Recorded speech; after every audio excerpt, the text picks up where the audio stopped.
నమస్తే, welcome to స్వతంత్ర. నేను మీ రాజమౌళి. తెలంగాణ స్థానిక సంస్థల ఎన్నికలకు వేగం అడుగులు పడుతున్నాయి. రాష్ట్రంలో జెడ్పీటీసీ, ఎంపీటీసీ, గ్రామ పంచాయతీలు, వార్డు స్థానాలకు సంఖ్యను ప్రభుత్వం ఇప్పటికే ఖరారు చేసింది. ఎలాగైనా లోకల్ ఎలక్షన్లో సత్తా చాటాలని కాంగ్రెస్, బీజేపీ, టీఆర్ఎస్, బీఆర్ఎస్ వ్యూహాలు రచిస్తున్నాయి. ఇప్పటి వరకైతే 42% మీద కొట్లాడినటువంటి నేతలు ఇక చేసేదేమి లేక ఇప్పుడు ముందస్తు ఎలక్షన్లకు పోతున్నారు. ఇదే ఇవాటి మిడ్ డే డిబేట్లో మనతో పాటు పాల్గొనేకి చిలకలమర్రి మధుమోహన్ గారు విశ్లేషకులు, అలాగే డాక్టర్ మిట్ట నరసయ్య గౌడ్ గారు కాంగ్రెస్ రాష్ట్ర నాయకులు, గడ్డం శ్రీనివాస్ యాదవ్ గారు బీఆర్ఎస్ నుంచి మన కొద్దిసేపట్లో జాయిన్ అవుతారు.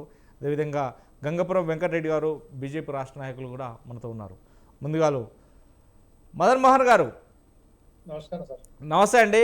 ఇప్పుడు మొన్నటి వరకు అయితే చూసాం, బీసీలకు 42% రిజర్వేషన్ కల్పిస్తారా, లేదంటే ఇది కోర్టులకు వెళ్తారు, ఇది చెల్లదు, ఈ నేరం మళ్ళీ క్లోజ్ అవుతుంది అనేది ఒక సవిధ్యలో ఉంది. కానీ ఇప్పుడు మాత్రం చూస్తే ఆల్టర్నేట్కు మాత్రం సుముఖంగా ఉన్న నేపథ్యంలోనే ఇప్పుడు 3 పార్టీలు తన రంగం ప్రవేశిస్తున్న నేపథ్యం ఉంది. ఎందుకంటే ఇక స్థానిక సంస్థల ఎలక్షన్లు ఎవరు ఆపినా ఆగవు.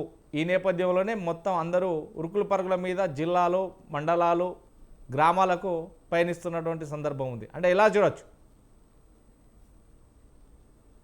సార్ నమస్కారం.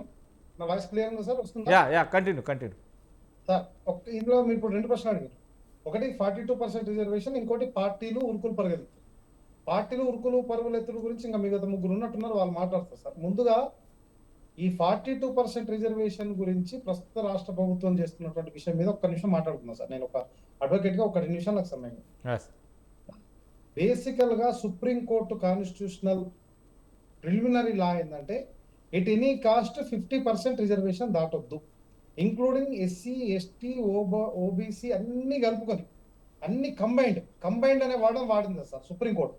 ఎప్పుడంటే 1992లో ఇందిరా సాన్వి వర్సెస్ మన యూనియన్ ఆఫ్ ఇండియా కేసులో క్లియర్ గా 50% దాట్ ఎక్స్ట్రాడినరీ ఎక్సెప్ట్ కేసెస్ అయితే తప్ప, ఎక్స్ట్రాడినరీ అండ్ ఎక్సెప్ట్ 2 వాడింది సార్ సుప్రీంకోర్టు. నేను చెప్తున్నా supreme court words, extraordinary except cases అయితే తప్ప ఈ 50% దాటొద్దు. ఇది మన దగ్గర ఓన్లీ తమిళనాడులో వాళ్ళు చెప్పగలిగింది, ఎందుకంటే ద్రవిడ వాళ్ళ లింగ్విస్టిక్ దానిలో పార్లమెంటు.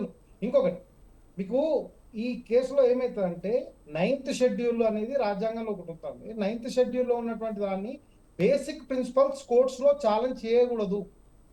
సో ఈ 9th షెడ్యూల్ ఒకటి వస్తుంది, ఇందిరా సాన్వి సుప్రీంకోర్టు జడ్జిమెంట్ ఒకటి అడ్డం వస్తుంది.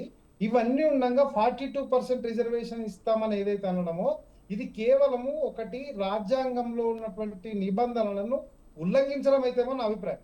సరే, ఇప్పుడు ఎలక్షన్ పోతున్నా, మీరు అన్నారు బీఆర్ఎస్ సిద్ధపడ్డది చేసేది, బీజేపీ సిద్ధపడ్డది, కాంగ్రెస్.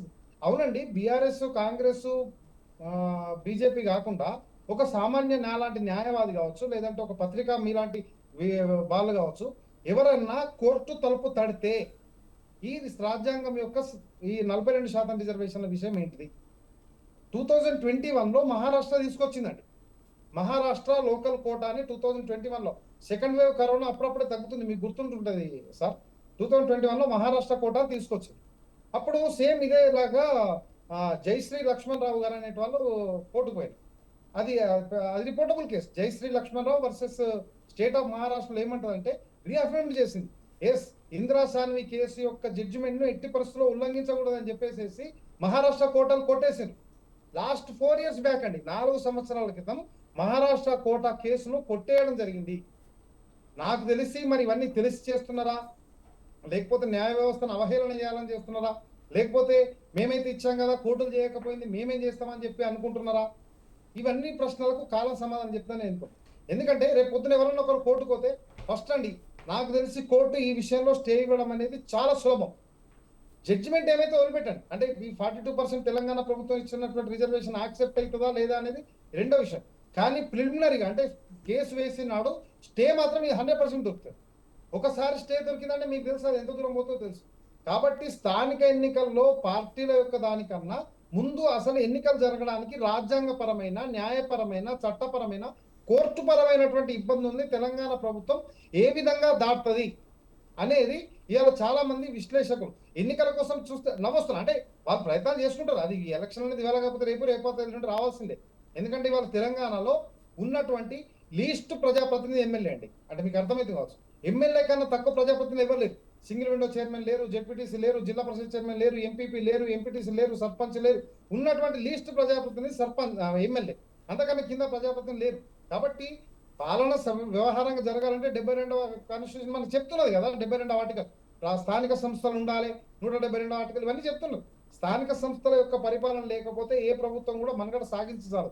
కానీ దీనికోసం ఈ 42% అనేటువంటి తీసుకురావడమే ఒకటి కోర్టులో క్వశ్చన్ చేయడానికి, అంటే ఛాలెంజ్ చేయడానికి, ముందు లిటిగేషన్ అనేది ఫైల్ చేయడానికి రాష్ట్ర ప్రభుత్వం తనంతట తానుగా అవకాశం ఇచ్చింది.